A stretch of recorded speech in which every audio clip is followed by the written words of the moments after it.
You're tuned into the Zealous Podcast. I'm your host, Rocky Snyder. This week I've got Eric Cressey in the house, Director of Player Performance for the New York Yankees. But before we get underway, I've got this continuing education workshop happening November 3rd in Capitola, California. Posture-based soft tissue mobilization. For more information, you can go to my website, rockysnyder.com. We've got online courses as well that are for CEUs, for chiropractors, athletic trainers, physical therapists, personal trainers, and strength coaches. If you're looking for even more knowledge, consider Setanta College for a Master's of Science in Applied Sports Biomechanics and Movement Science. They've got a program for Applied Sport and Exercise Psychology as well.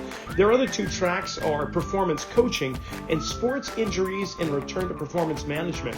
Go to setantacollege.com, enter RS10 for 10% off your tuition today. Don't forget to hit that subscribe button before you start listening, and might as well join us on Instagram. Follow me at Rocky_Snyder, and check out my book, Return to Center, Strength Training to Realign the Body, Recover from Pain, and Achieve Optimal Performance. Okay, on to the conversation. Eric, first of all, thanks for coming on Zealous. I know your plate is super full, but you made time for me, so I'm very grateful. My pleasure. Thank you very much for having me. Now, again, another Northeaster, another New Englander. You grew up on the coast of Maine in Kennebunk. I've actually surfed in Kennebunk, and good beach break. I don't know if I wouldn't imagine that you grew up surfing because it's just not one of those sports you think of when you think of Maine. But any chance you're a surfer? I was actually woefully unprepared with respect to all things Maine sports. I didn't ski. I didn't surf. I think I kind of took the beach and the mountains for granted. But no, I was a soccer and a tennis player most of all. So nothing that really relied heavily on Maine's beautiful natural resources.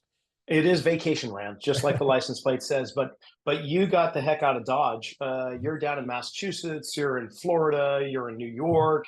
Give us a little rundown I can't imagine that any of the listening audience doesn't know who you are, but in the event that there's maybe somebody that's just come back from the Catskills after 20 years, give me a little rundown, superhero origin story, how you started out, how you got with the Yankees and Cressey Performance and all that. Yeah, for sure. So, like you implied, I grew up in Southern Maine. Like many folks who wind up in this industry, I was a fantastically mediocre athlete that in hindsight, I could have been maybe a little bit better. Maybe my upside was probably a Division II athlete with good training and all that. But the long and short of it is I had some shoulder problems as a aspiring tennis player, and basically, kind of found this industry both through learning to rehabilitate that shoulder and then also just kind of dealing with some health, problems related to kind of like exercise addiction, that side of things when I was 18, and really kind of turned a corner when I first went off to school thinking I was going to be an accountant. So spent 2 years at Babson College, which is a business school. And, over the course of that time, rehabbing a shoulder, getting my body weight where it needs to be, kind of fell in love with the gym and transferred all my management credits to the University of New England and did a double major in exercise science and sports and fitness management. And then went on to grad school at the University of Connecticut, where we were doing basically cool stuff relating to exercise endocrinology. And my grad assistantship was funded by the U.S. Army and kind of a study to look at potential countermeasures to prevent stress fractures in female basic training recruits. When I went to grad school, I really didn't know what I wanted to do in this industry. I was lucky when I first got there. I kind of got my foot in the door with some of the varsity strength and conditioning and just fell in love with it. Had some good mentors there that kind of let me spread my wings and learn and, fail without consequences for lack of a better way of looking at it. And left grad school. And it just so happened some of the first athletes I started working with were baseball players. And with my own history with, shoulder problems, I'd always been a big baseball fan. Just kind of quickly realized it was a very underserved population, and we were able to get some really good results early on with high school kids. And before those high school guys become college guys become pro guys. They refer teammates, they have agents, they have coaches that become vouchers for your program. So we opened our first facility in Boston in 2007. Probably to this day 80+% of our clients are baseball players. That brand grew pretty dramatically and started to realize that there was a better play for like a nationwide presence. So we opened a second location in Jupiter, now Palm Beach Gardens, Florida. We deal with athletes from all 30 major league organizations, MVPs, Cy Young Award winners, you name it. And then the Yankees approached me at the end of 2019 about getting involved. So my official title at the Yankees is Director of Player Health and Performance. So basically, I oversee strength and conditioning and nutrition for the organization, and everything from staffing to staff education to kind of having a visionary role with respect to how we program, how we assess, do all those different things. And then I have a lot of kind of like cross appointments with amateur scouting, pro scouting, a lot of collaboration with our performance science department, our sports medicine department. So I'm lucky. I think a lot of people, you probably can speak to this, is like when you're a small business owner, you're the entrepreneur, you kind of always have to make the final decision. And there are times when it can be a little bit challenging because people necessarily, they're not necessarily pushing you. And one of the nice things about being the Yankees is I really get as many opportunities as I want to be the dumbest guy in a room. And that's something I crave for a lot of time. So it's been a perfect complement to what I do in the private sector. And I'm very blessed to do some cool stuff on a daily basis. Right on. I love it. I mean, well, how I was first turned on to you was I had a trainer that was kind of my right hand guy at my facility here, Joey Wolf. It And was Joey great. made it up into the Yeah. minors. I'm sure you're familiar with Yeah. his name. And man, he just kept on saying Eric Cressey this, Eric Cressey that. He later broke off and he's got a great facility Santa on the Cruz. other Yeah. side of town. Yeah. Yep, right in Santa Yeah. Cruz. And Joe's still remains to this day a really good friend of mine, solid individual. Yeah. But I started checking it out, and man, I find your fingerprints on the end of your fingers must be worn off with the amount of typing you've done. Brother, you've got over 500 publications, at least 4 published books. Your research journals have appeared, or research publishes have appeared in journals all over the place. Like it felt like back in 2006, 2007, leading up into that point, maybe it was a few years after that, but man, you were on a writing frenzy, Yeah. like so much Yeah. information coming out that I was that one of the things that if you were to give advice to people in our industry, professionals coming up, just to write your tail feathers off. It can work for some people. I think my mom may have led the witness a little bit. So my mom taught high school English, so I was around reading. It came a little bit more naturally to me. If I'm being honest, I've spoken about this publicly before. I've done a ton of presentations and spoken all over the world and stuff. I am not by any stretch of the imagination like a gifted public speaker. Like I actually really struggle with it. I'm a guy, my brain gets going really, really fast, and you're trying to get your mouth to keep up with it. Writing for me was always a way to organize my thoughts better. Like I said, I was around it a lot. I was fortunate to have some really good teachers in high school who challenged me to write at a higher level. And I always look back in senior year, AP English was like the best thing I could have possibly imagined. Actually, my teacher from that year actually did the eulogy at my grandmother's funeral not too long ago. So we still stay in touch and talk about how impactful that was. But I look back, and writing is just, it's way to be more succinct. It makes you a better coach because nobody wants to read verbal diarrhea, right? They don't want to read 10 paragraphs when they can read 2. And what it did was it actually taught me how to organize my thoughts better. It made me a better coach. It made me a better presenter, all those things. So, for some people, I think it can be really, really helpful. Because for me, it was an avenue through which I could improve on those other means. But, I look back, and what it really did for, I think, our business was we always talk about, like, if folks come in to train with you, right? New customer that is interested in improving their fitness with you, sometimes they're gonna bump into one of your current clients at the grocery store, and they're gonna be like, "Oh, your knee doesn't hurt anymore because I was working out with Rocky. He made me feel amazing." So it's one point of way for them to perceive your expertise. Then maybe it's a newspaper article about you. Maybe it's something you wrote. Maybe it's that they bumped into somebody who saw you speak on the Perform Better tour. Oh, you live in Santa Cruz, like Rocky's great. You should check out his classes. Like, so what I think we need to do in the industry is we need to give people an opportunity to perceive our expertise, not just more often, but through a variety of mediums, right? Like, we're old, we're on Facebook, like 22-year-olds aren't, they're on TikTok, they're on Instagram, whatever it is. So I think what writing did for me early on was, particularly before kind of the era of social media, it gave people an opportunity to perceive my expertise more Very much. easily. And I think Yeah. the other thing that's different now, like if you go out and get exposed to a marketing message, we're kind of desensitized to it because our phone's always attached to us. And there's so many different avenues through which people can bombard us.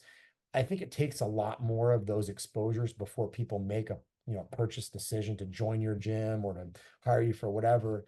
So I think early on it was a magnifier because there were just fewer people doing it. There were fewer distractions in the world. Like when I started writing, I didn't own a cell phone. Like it was like dial-up internet probably at that point. So I really was lucky. There's a little bit of first mover advantage, I think, where I really started writing regularly around 2000, 2001.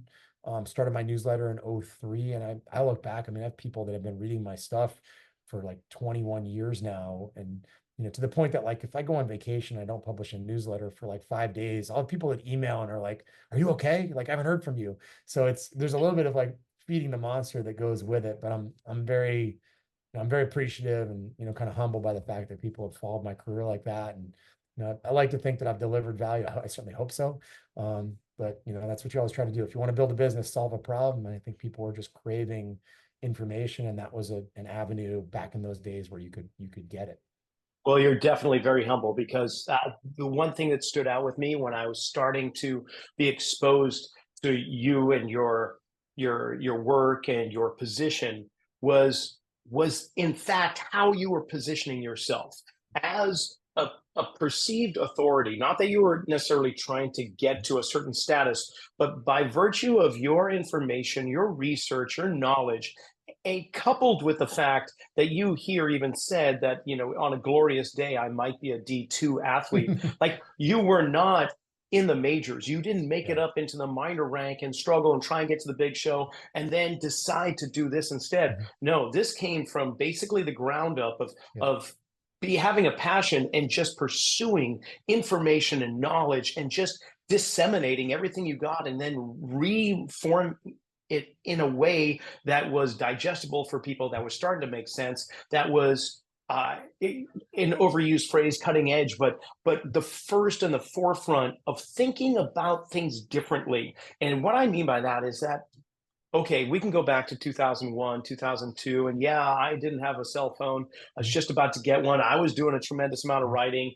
First book was self published. And then you had to go and you had to sell the idea to Yeah. some publishing group and so on. It wasn't like these were the days that you were really trying to Yeah. kind of make a mark and scratch and claw your way to anything you could. But at that time in our industry, compartmentalization, the way of thinking about movement, of being okay, if you've got a rotator cuff issue, the problem is your shoulder. They Yeah. didn't look at the kinetic chain. Tom Meyer's anatomy train hadn't really taken hold of anything, and you were already, and I'll say I was in the shadows and just not writing to the degree that you were. We're already looking at the integrative patterning of the Yeah. body and how force production being pent up here or not transferring the way that it Absolutely. should is going to create a chain reaction through the body Yeah. that's going to initiate some type of issue in the tissue, some orthopedic cost somewhere down the line. So that's the thing that I'm like, okay, this guy's got his head on straight. And he's saying some things that are probably going to be at that time on the fringe. Did you Yeah. feel like you were on the fringe? I don't think in real time I did. I do think, to some degree I was probably swayed. I came from a small town in Maine, right? And my dad was a school bus distributorship in southern Maine, and like, it wasn't a wildly profitable business. Like there were a lot of times when we were probably on the brink of not making a mortgage payment and things like that. So I think I never got comfortable. I look back and, I had an amazing childhood and, and I was very fortunate to, what is it? Happiness consists not in having great possessions, but in having few wants. Like I didn't really know until I kind of grew up and got out of there that we didn't really have a lot. But I do think I subconsciously never really got comfortable. There is a little bit of a challenge in the industry nowadays where I think a lot of people are just chasing that dopamine response. It's like, hey, be as controversial as you can on social media, set relationships on fire. It won't come back to bite you.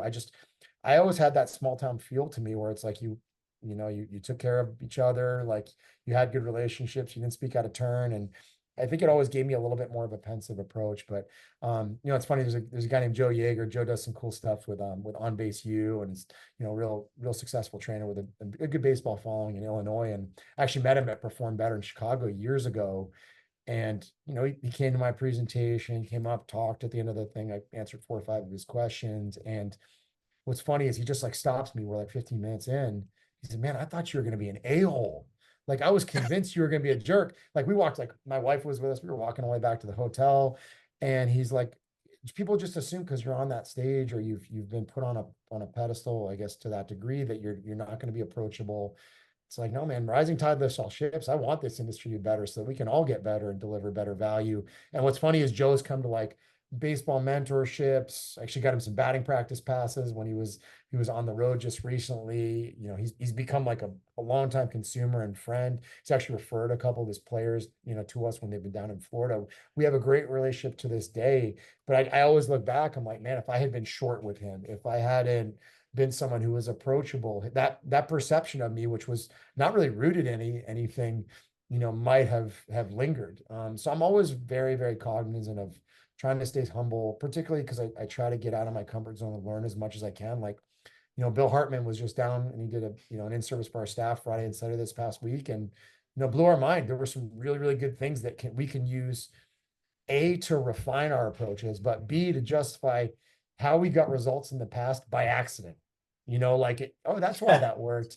We did the right thing, but we didn't necessarily have the true, biomechanical rationale for it at the time. So I try to stay super humble. I try to surround myself with, smart people who, you know, make me look smart because they're delivering a great quality product, but also challenge me to be better. If you just surround yourself with a bunch of yes men, it's never going to work. But I do think there are a lot of folks out there. I mean, I'm sure we could offline list dozens of them, people who, had a good 2 years in the industry and then they set it on fire because they couldn't wait to just leave this, trail of shattered relationships in their wake. And I never wanted to be that guy. Well, that's good that you mentioned that. I mean, and also you bring up the perform better, and I guess we got to talk about that for a second because we were down in Orlando this year together. You spoke on Friday. I was the cleanup crew on Saturday, but the perform better. I shut down my facility and I take my entire staff down to LA. We drive down 5-6 hours. We get a time to really be close together and talk about things that we don't get to talk about on a daily basis because we're working with clients and we're not focused on one another and sharing those things. Then we get down there and we spend 2.5 days of just digging the vibe, the energy, the knowledge, and all the presenters, like yourself included, are so approachable that it is just, and not to mention the networking, the social night on Friday nights, typically, where you can just go and hang with everybody. There's something, if you've never been to Perform Better Summit, I've been going since 2006 or so. Like when you were starting to present, I think 2007, I was starting. You never came out to the West Coast, at least in the years that I was there. I didn't see you there. I had Long Beach, I think twice over the years. I got to go back and look at what years, but so timing wasn't good. But Yeah. Perform Better, quite the family, and talk about being the dumbest guy in the room. I love going down there because I get to hang out with you guys and Lee and Gray and Mike Boyle and the rest of them. I'll just be like, okay, I'm just going to soak all this up because you're talking things that I want to know, and it's great. So it's an amazing value, and I always tell Chris you just don't find that much expertise from a variety of different disciplines in one place. You don't. It's and everyone's super approachable. I don't know of any egos on that tour that aren't going to answer your questions and stuff. So they really have done an amazing job. I mean, it's snuck up on me. I think this was 17 years, so it's crazy. Wow, that's crazy.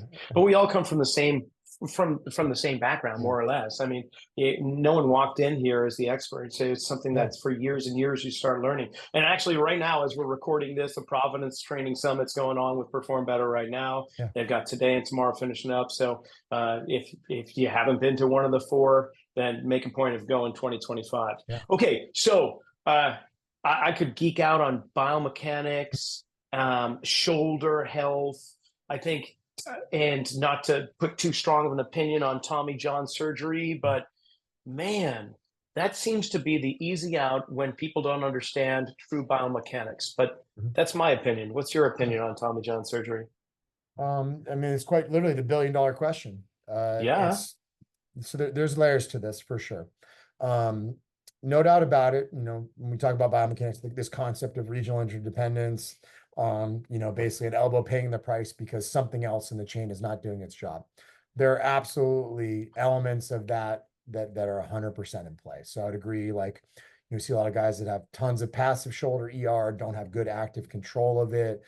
We see people, who develop a big old valgus carrying angle that don't understand kind of like how the humerus interacts with the lower arm. Like those are absolutely placed. So we can have those discussions, no doubt about it. And I think we do need to have those discussions.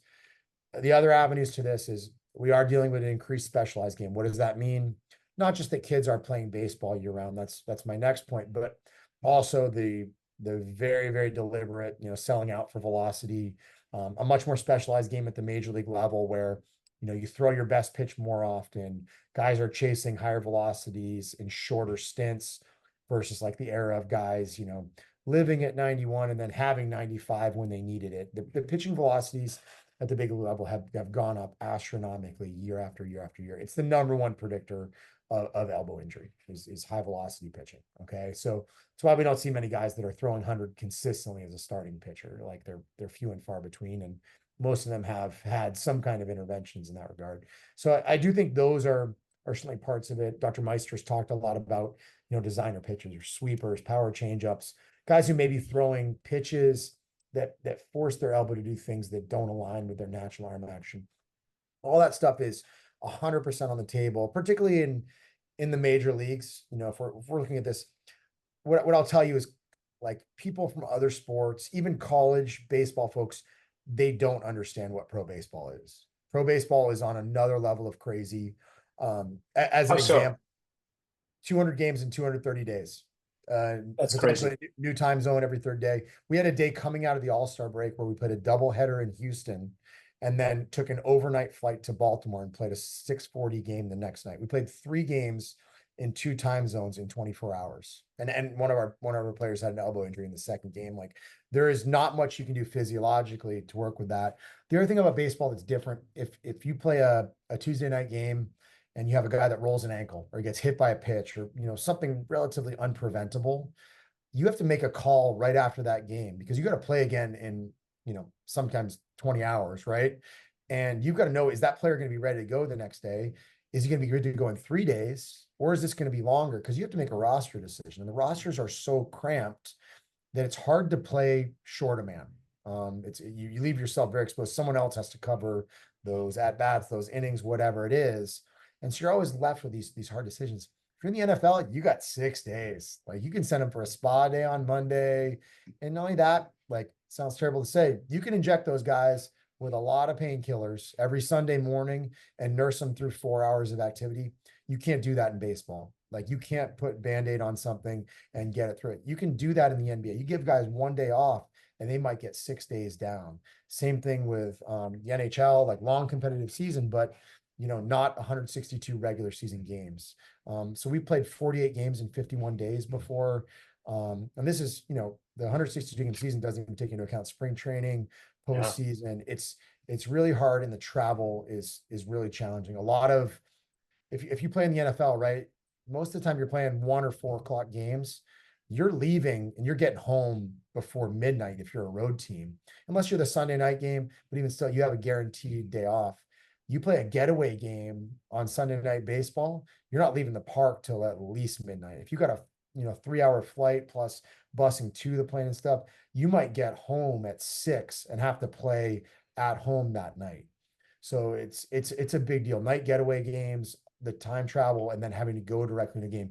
It's unlike any other sport. If you actually look, there was a great article on SB Nation a couple years ago where they talked about how the quality of NBA play had gone down because there was so much roster turnover. Teams were turning over 40% of their roster every year. So it was becoming like playground roll, like pick and rolls and just shoot threes. Like the days of like Ginobili and Duncan and Tony Parker, like those were gone. Like teammates didn't know each other. So the NBA actually made a conscious effort to like have fewer back-to-back games because they wanted teams to actually practice together. So they would play higher quality basketball.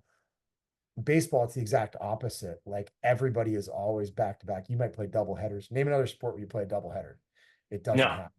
happen. And even in the college game, they don't get it. They play Friday, Saturday, Sunday, and maybe a midweek game. Occasionally, they might play a double header on a weekend. But 4 games in 7 days is a totally different bear.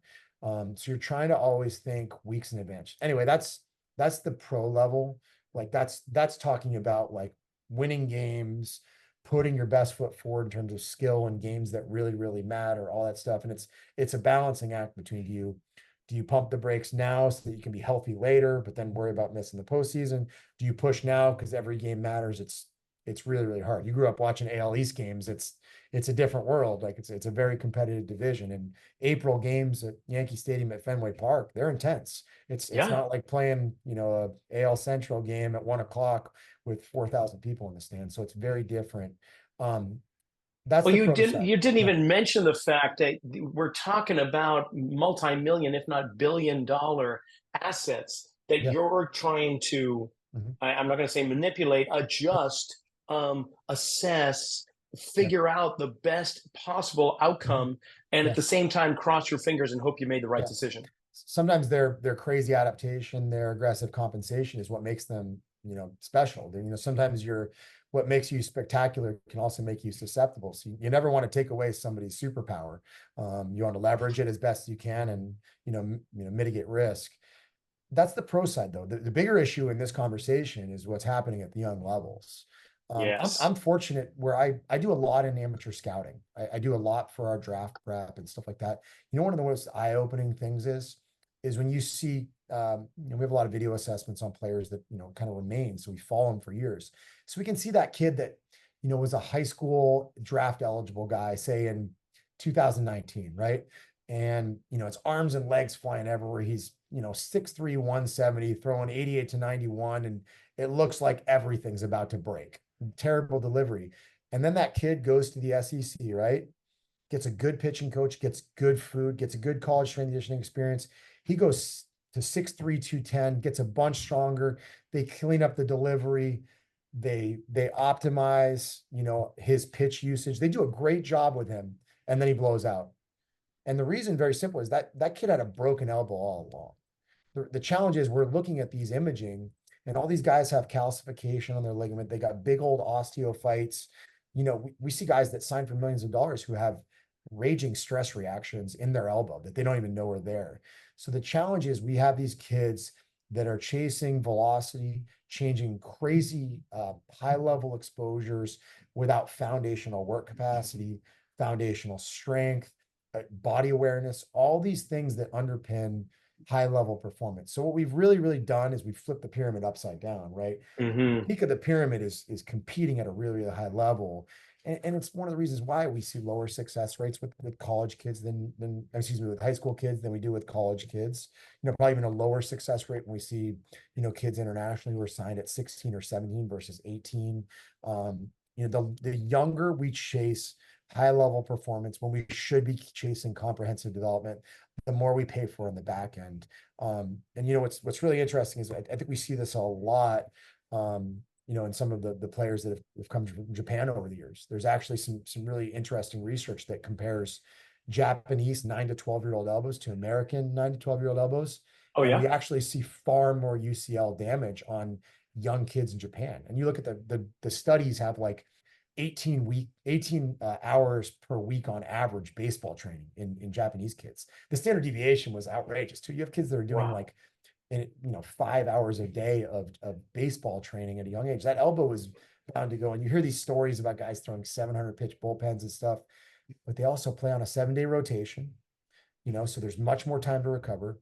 They play in a culture where it's less accepted to report pain. They also play in a Mm. culture where they don't have necessarily the sports medicine resources that we have here. They're in a culture where strength conditioning isn't as accepted. So that the average fastball velocity in Japan is not as high as it is in the US. It's not as velocity crazy. So they're kind of conditioned to going slower for longer. And in many cases, they come to the American game, and instead of being on a 7-day rotation, you go to a 5-day rotation. There's more and more pressure to be really, really good in shorter outings versus like throwing these 140 pitch complete games versus being really good for 95 pitches because they're not going to let you see the third time through the order. So it's a total recalibration, but often American baseball may get blamed for some of these injuries that happen in Japanese pitchers that come over. But a lot of times these were kind of ticking time bombs early Wow. on. And that's what we're seeing so much on the amateur side.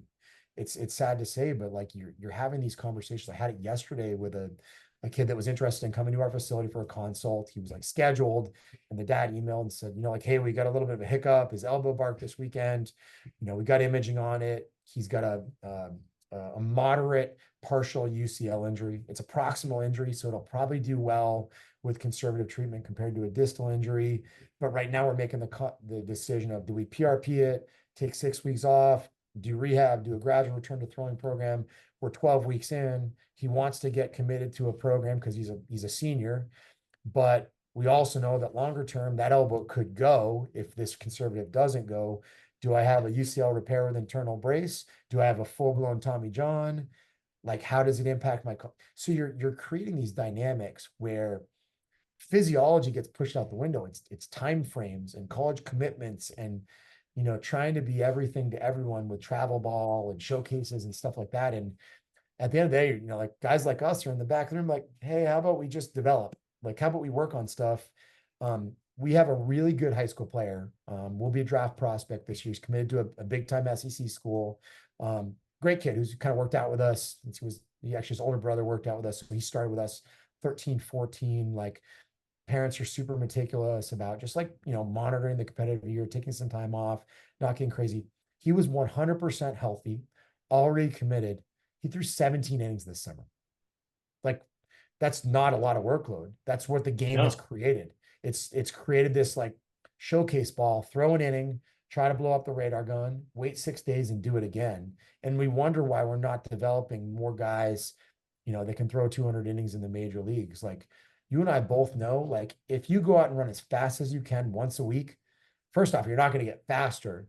Second off, you're going to be a massive injury risk for hamstrings injuries because running fast is actually protective. If we get in a bunch of bouts of, all the preparatory stuff in the 6 days between, before you know it, there's technical benefits that come about. There's tissue resiliency, there's neurological, kind of like wiring that improves. So the amateur game is really, really dysfunctional in the way it's structured right now. People think that, AU basketball or hockey or all these things are bad. Like, yes, but at the end of the day, you go play soccer, 3 games in a weekend or whatever. Average midfielder in a soccer game, as I recall, it's like 2,200 changes of direction in a game, 7 miles they cover. There's so much variability. Baseball, you go and you throw the baseball the exact same all the time. You're going to blow out more UCLs playing baseball than you do ACLs playing soccer. And that's just the way that it is. So I just happen to work in an industry where people literally live on the edge of disaster. We have the biomechanical data to show the stress on the ligament, cadaveric models, like we have so much information, but none of it matters if we don't like take care of stupidity, people making bad decisions in the youth levels. Well, see, I don't see you sitting back in behind everybody in the room and just meekly raising your hand and going, "Hey, how about we focus on strength, fundamental and foundational strength?" I see you taking people by the shoulders and just trying to shake some sanity into them. So how do you get the point across? I mean, obviously, you've got your podcast, your newsletters, and you're with the Yankees and so on. But is there a movement? Is there a push? Yeah, 2 things I'll say. First one, I've always been lucky, and I hate using this as an example because not everyone has this at their fingertips. I can go and I can point to guys in our room. This is a Major League Baseball player who did it right when they were 14. They made hard decisions. They were willing to put a baseball down, focus on training, this, that, and the other. Having those guys as examples. I mean, at this point, I think we've got 11 guys that train with us from age 15 who are now in the big leagues. So that's a remarkable long-term athletic development model. And they're all great kids who are like willing to kind of help deliver these messages. So I lean on those guys a lot. And I try to really highlight those, not just in conversation at the facility, but in a more, like public dynamic, just so that those benefits can extend beyond our walls. The second thing I will say that's made me better at is being a dad. So we have twin 9-year-olds and a 5-year-old. They all are into gymnastics. Our oldest by 2 minutes of our twins is incredibly into gymnastics. So like this is for the first time I've gotten thrust into this world. Like, it was really easy to be on the sidelines and tell other people what to do. Like, it's hard. Our 9-year-old goes to 4 3-hour gymnastic practices per week.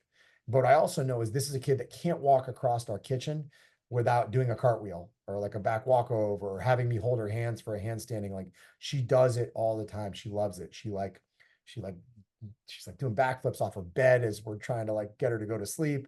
It's what she lives for. But you know what I'm willing to do? Like, don't get me wrong, we can sell out for it. It's gymnastics season. But when the new year comes around, it's softball. Like I'll be the bad guy if it means she's missing gymnastics practice to go to softball. I'm willing to make that sacrifice to have that hard conversation, even if it means we're still paying for gymnastics. I know that the benefits of building a rich foundation are so pronounced that I'm willing to die on that hill. And so you have to be willing to do so. Usually in baseball, it's be willing to step away in the fall, which is kind of what we're doing for softball. But I'm using a couple examples, but like we have a daughter that loves dance. They didn't like tennis. They love to swim in the pool. Like we're feeling out what's good for them. It doesn't matter what I want for them, but as a parent, we both know it's your job to set the guardrails. Like you want them to let their freak flag fly and be unique, but hey, you're not having candy for dinner. It's off the table. So this is one of those guardrails that I'm willing to set. That's good. Yeah. For me, it was soccer with my Yeah. kids. It could have been all year round, fall, of course, then winter indoor soccer, spring is outdoors, and then summer is beach soccer and soft sand. I'm like, man, okay, no, we're not. If you want to go every now and then, one game, maybe every couple of weeks to do indoor just to play inside a hockey rink, then yeah, have at it. That'll be kind of fun. Get your moving and grooving and get out of the house. But summertime, no, that's not happening. We're not year-round athletes because it's just tough. not. It's burnout, Yeah. injury. I mean, you could go on and on, right, Eric? Yeah, it's tough. Even just what it pushes out, how hard is it to have a family vacation when you have year-round soccer players? Like to even Sincerely. I mean, we have a daughter at gymnastics, at least one every day, Monday through Saturday. Even our 5-year-old, she's there Wednesday, Saturdays. One of our 9-year-olds is Tuesdays and Thursdays. The other one's Monday, Tuesday, Thursday, Friday. Like our schedule is like a game of Jenga. Like I feel like a Oh, you're chauffeur a on top of sap. That's our what you others. are. But You're a but sugar daddy. That but is you think awesome. about what happens though. How many family dinners are you getting in there? Maybe No, that's Sunday just night it. if you're lucky, right? So there are a lot of things that get really pushed out, and then you start talking about, oh, they've got to travel for events and stuff like that. I'm like, you know what? I would love to think that every kid in our facility is going to go make $100 million playing professional baseball. The reality is that maybe you're going to have one high school kid a year that makes a viable income playing professional baseball. Even the guys that make it, it's really darn hard to get 5 or 6 years in the big leagues to justify all the opportunity cost of like spending 5 years in the minor leagues and not leveraging your college degree and all that stuff. Like, there's baseball ends for everybody. Very rarely do they get the Mariano Rivera, Derek Jeter like farewell tour. Usually it ends on someone else's terms. So I'm very, very mindful that youth sports for me, one, it's about creating a positive lifelong association with exercise. Same thing that I've tried to create where our daughters have come to the gym and hung out with mommy and daddy. Way more is caught than taught. I loved it when our 3-year-olds were pulling each other on the sled and swinging from the TRX stands because now they come in and they literally do mommy's workouts with her. So that for me is really, really important. And then the second thing is character building. It's understanding how to be part of a team. It's understanding how to structure things, to set goals, to get to them. Like I have no delusions of my daughters winning gold medals, but even if they walk away having a healthy, safe experience and made a lot of good friends and learned a lot about themselves, like we checked all the important boxes for me. That's cool. Now, with Cressey Performance, your two facilities, you've got the youth athletes in there as well as minor league and major league professionals there, but and you've got a tremendous team, as I understand, as I see it through the website. Even you've got medical professionals. I'm curious about the mind game, the mental performance. Do they have to Yeah. go through something like that? All your athletes? Yeah, that's uncharted territories. I'm It is, fortunate. yeah. We have in my Yankees role, we have an amazing mental skills department. And certainly you have to have, folks that, the clinical dynamics, folks that may be dealing with more significant issues versus the ones that are more like, hey, I can't shake this bat at bat I had. Those are different dynamics. And I think even the people in those realms will understand when to refer out and things like that. So we don't have folks underneath our umbrella, but we certainly have a trusted network of professionals that we refer out. But you know what? Like you've done this a long time too. Like you can't be a trainer, strength and conditioning coach unless you got a little accidental psychologist in you. Like Sure. I remember the first time I had a big league guy that walked in with tears in his eyes and said, I'm getting a divorce. Like, you better change the plan for that workout, or, maybe you let him sell out for the dream and blow off some aggression or something like that. Like that's a hard day. You don't really have any textbook that's going to teach you how to manage that side of things. So we train people, not programs. So I do think you have to have those soft skills to be able to handle just about anything that comes your way. Like, I don't know how many times you've done it, but there are probably some times when people come in and they're beating themselves up, and it's like, maybe you need to go surf today instead of being in the gym. Like, it happens once a year, but there's times. Oh yeah, no, we have that has happened, and and I'm okay with leaving the gym and locking up Yeah, and joining them out there too. yeah, So, but what about the parents? Because you brought yeah, that up, and I'm curious. You have your own orientation with the athletes, and you have your interview and assessment process. yeah, But do you have anything like hey, this is going to be parents' night or parents' workshop, and yeah. here are the things that really concern us, and you need to be aware of this, Mhm. such as the year-round athlete, the Yeah, velocity pursuit, and so on. yep, Do you do anything like that, or is it more yeah. along the lines of like podcasts and newsletters? No, I mean, certainly the podcast has been very popular. I don't think I ever appreciated when I started how much of it would be parents and kids listening on the way to or from practice or games. So I love that side of it, and it's been not just a good lead generator, but almost like a reaffirmation of our expertise in the baseball niche. But what I would say is, beyond that, we host an event every fall at both of our facilities called the Night with the Pros. And what it is, it's a roundtable discussion. I kind of MC it, and we'll always have like an orthopedic surgeon on it. We'll have someone with a nutrition background. We'll have one or two of our coaches. We'll have several major league players. Actually, we had last year Zach Geloff, the Oakland A's second baseman, who was American League Rookie of the Month, I think, in August last year. Zach's been with us since he was 16. Went to the University of Virginia, so he was on it. But his dad also came on it, which was awesome because he had two kids that were both drafted in the top 60 picks, both out of UVA. So Adam was like a great resource, just talking about like, here were the non-negotiables. Like, he talked about, Zach went to play baseball at University of Virginia, but he always looks back and says, making that free throw in basketball with a packed gym in a clutch moment was so big for him. They were both soccer players on a really good nationally ranked soccer program. Like, he emphasized multi-sport participation, finding avenues to compete across disciplines.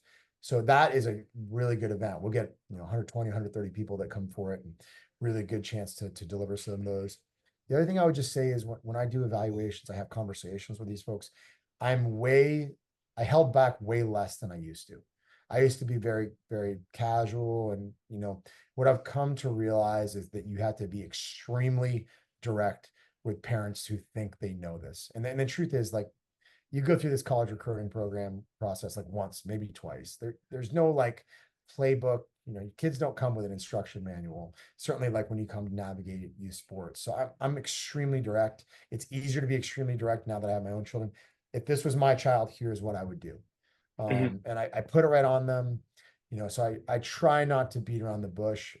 My wife would give me a hard time. She says I'm not direct. In those moments, I'm extremely direct. And I think it served us really, really well. Particularly, we're talking about injured athletes. Like, we had a kid who came in, actually with a spondy, a stress fracture in his back. I've seen 250 of these since 2006. Like, it's like washing the dishes. It's like really, really easily mundane in terms of how to do it, but it doesn't work if a kid is feeling good 2 weeks in and decides to go out and hit as much as he can and sets himself back. So I lock it in. We make eye contact, and I tell them exactly how the next 8 to 16 weeks are going to be, how often they're going to get rescanned, what we're going to do, why they're going to make sure they're in physical therapy instead of just sitting in a back brace. Like, you just got to have the ability to lean on experience and a history of doing this stuff. Well, you bring up your wife. She's got to be Wonder Woman because three kids, three daughters, and you've got two businesses up and down the East Coast, and of course, oh yeah, not to mention the Yankees and your podcast and all your writing. And how do you put it all together? Like, what's your pie chart Yeah. looking like in terms of how much of a wedge is family, how much is the Yankees, how much Yeah. is Cressey performance in Yeah. Massachusetts versus Florida? What's your life like? Yeah. The first thing I would say is it doesn't blend together. That's always my goal, is be where your feet are at. Like, like if I'm here in my office and I'm trying to do Yankees call while the gym is bumping and my daughter's hanging out in my office and the dog wants to go out, like, there's just too many layers, right? So I think the secret to managing a lot of responsibilities is always to compartmentalize your life and to batch things. So like when I sit down to write programs, I don't want to write one program. I want to write 6 or 7 because I know I'm in that mode. When I'm recording a podcast, I want to be all in on that. I'm very fortunate that the responsibilities for the Yankees and the facility, they kind of offset each other with the calendar year. November is actually my busiest month. People are surprised at that when they hear it, but the season obviously wraps up in October, and it's getting all those guys started on off-season programs. It's making sure they're synced up there. We do a lot in the free agent medical space, particularly at that point, minor league free agents and major league free agents are a little bit thereafter. The gym is bumping. There's always like holiday stuff. There's a ton of like seminars going on at that time in the baseball off season. Winter meetings is early December. So it's just like every pro guy who wants to get married has their bachelor party and their wedding between mid-November and mid-January. There's like, you take out Christmas and Thanksgiving, you've kind of like, you got like 6 weekends they all fight over for stuff. So you just know what your calendar is going to be. My wife is an absolute saint. She is like a organizational rock star. She's the glue that holds this facility together across all of our offerings. So I think I married her sister. Yeah, there you go. So that's what it takes behind every great man is a much, much greater female usually. So that's something that I've been fortunate to have with, there's challenges of working with your wife as well. Sure. But to have 3 kids under 10, doing all the things they do, I have quite a bit of travel. We've got a 14-year-old dog that's not always super compliant to everything that we need as well. But she's a star, but it's always about scale. It's like, are you a good teacher? Are you a good organizer? Are you someone that understands how to invest in employees? So I can do what I do because I have great people. To be honest, I'm not super involved in our Massachusetts facility anymore. My business partner, Pete, and our director of performance, John, they do an amazing job, kind of steps aside from that, to a large degree financially. And I said, guys, like, keep my name, what I built, and, obviously like make it amazing. Like I trust you guys to do it. I'm here as a resource, I'll help out where needed. If you want me to do, Zoom calls for the staff, you want me to handle tough cases, make introductions to orthopedic surgeons for someone who needs a surgery, whatever it is. And then we're there for, for 6 weeks in the summertime, but I trust those guys to be stars. And I think that's some of the problem is like nowadays, you see people who fail in this industry because they empower people that haven't been prepared or aren't ready for it. But at the same time, you can hold your business back by not empowering someone that's wildly capable. I made the mistake of micromanaging, I think, a little bit too much early in my career. So I'm very, very big on trusting people that I've invested in and that I believe are capable. And, you give them the opportunity to fail without consequences. I talk about failing forward. And I think it's served me well across, a number of disciplines over the years. That's fantastic. Yeah. I can see I've made a couple of those mistakes in the past for sure. So, but I'll chalk it up to experience at the same time because I learned something from it. Okay. So tuition to the world of entrepreneurship, right? There it is. Okay. What about just kind of putting your services and your products in the limelight here? Do you have any for trainers, for therapists, for baseball specialists, and so on? What do you have to offer everybody? Yeah, for sure. I think the one that's kind of become known as a little bit of a flagship product in that space in particular would be my my Sturdy Shoulder Solutions course.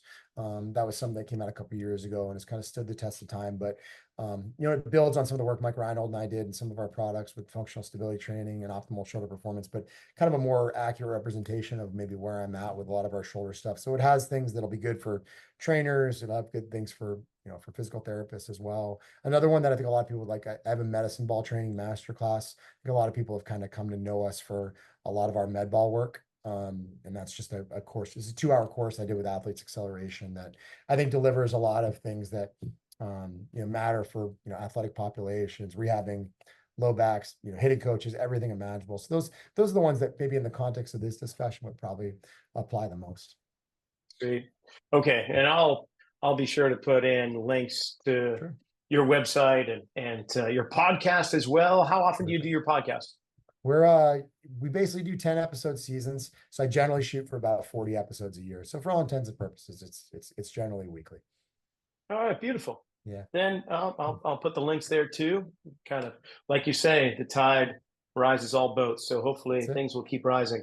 And I can't thank you enough for coming on and putting a little time aside, and that's a rare commodity in your life. So I appreciate you very much. My pleasure, man. Thanks so much for having me. Enjoy catching up. Well, that's one more episode in the books. I want to thank Eric for coming on, as well as the New York Yankees organization for allowing this to take place. Remember, you can go to my website, rockysnyder.com, for continuing education, whether you're a chiropractor, athletic trainer, physical therapist, strength coach, or personal trainer. Maybe join me November 3rd for posture-based soft tissue mobilization. You can get more information on the website. Remember, you can also go to setantacollege.com, enter RS10 for 10% off your tuition for your master's program today. Check out my book, Return to Center. Follow me on Instagram at Rocky_Snyder, and we'll see you next week.